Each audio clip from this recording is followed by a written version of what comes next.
Over the last month, we spoke about COVID-19 in corrections, the lack of sanitation and preventions, the lack of transparency, the lack of dignity for inmates, inhumane lockdowns, the faulty medical care system within the system, systemic inequality and oppression, bail and parole. We spoke with lawyers, advocates, families, inmates, and former inmates. Today, our conversation is on resilience and music with a focus on grief, post-traumatic stress disorder, and the mental health and wellness of incarcerated individuals. We will touch on 22-hour lockdowns in the Max, J Unit, Collins Bay, the South, the Whole. We will touch on the SHU, SEG, and excessive lockdowns. Our panelists will break down these places for you, share some of their stories, and give you tips on how to support your loved ones so that they can make it out as sane as possible. I started speaking in the Max, J Unit, which is a federal prison, and I continued to focus on J Unit for a few years. It broke my heart to see my brothers, our families, and our community, the same people that we see every day, in a cage, locked down for 23 hours a day. They had nothing, no supports, nothing. These people made the news with their charges. The court made their charges seem terrible, scary to everyone, but they were and they are my people. I would fast and I would pray and I would write, and with the word I received from God, I would drive 3.5 hours and deliver the word to them.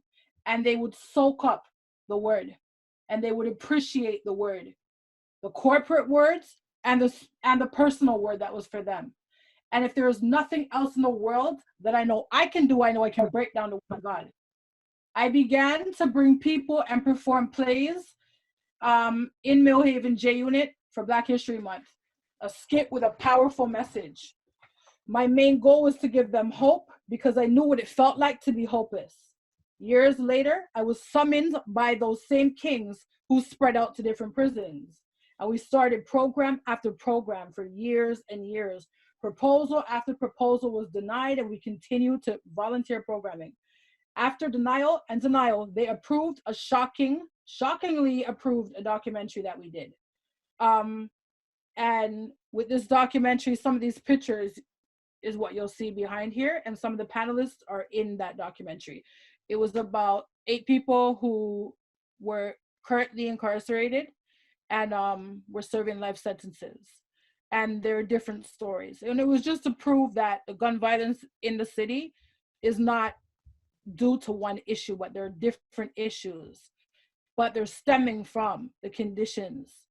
So it wasn't until 2016 when my eyes truly opened about systemic oppression. I was going in since 2009, but as I said, I was going in strictly with the word and with hope, but I didn't realize until I spent a few years going in the real systemic inequality and oppression. I knew about it, but I truly understand. And it wasn't until then that I realized that it's not only prayer, it's not only the word that's needed, it's programming and advocacy on a different level. Imagine being locked in your cell for 23 hours a day with existing and unresolved trauma and grief. My question is, you want people to go crazy. And we as taxpayers have to blame ourselves because we're allowing that. Human beings caged in a cell. What happens with that? You're breaking, if a person doesn't have a strong faith base, they will break.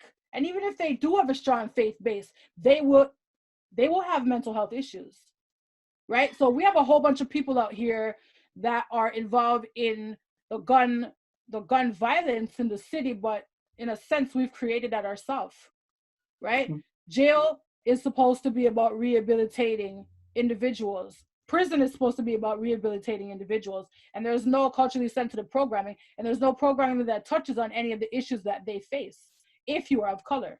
So that's number one. And number two, the max in federal is, as I said, 22 hours a day locked in a cage.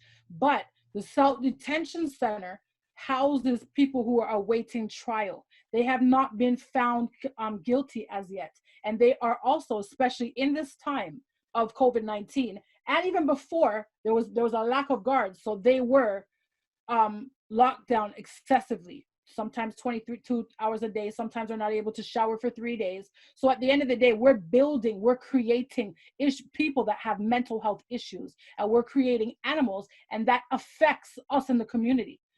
And a lot of people think that, oh, okay, they go to jail, that we don't have to worry about the problem. But that's not the case, because they will come out and they have family members and community members that follow. And some of those issues become intergenerational. So at the end of the day, this is an issue that affects all of us. That's why the hole was deemed inhumane and they cut out the hole. But the issue is they started other things to replace the hole, such as the shoe and segregation. But we're going to talk about some of these things today.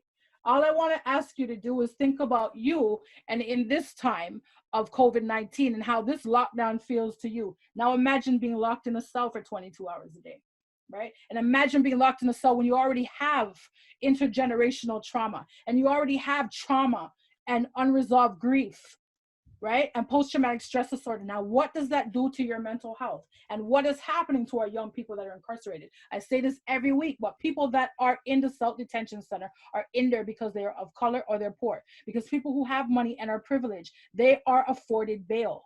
It is not, the South is not where you are put if you're found guilty. You are awaiting trial, right?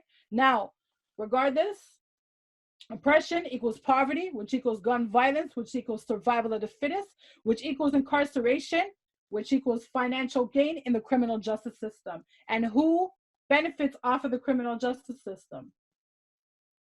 Police, lawyers, crowns, JPs, judges, institutional staff, young offender, provincial, federal, parole officers.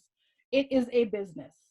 Yes, there is corruption in the streets, but there is corruption right up through every part of the system. And at the end of the day, it is our responsibility to make sure that our community and our people are safe.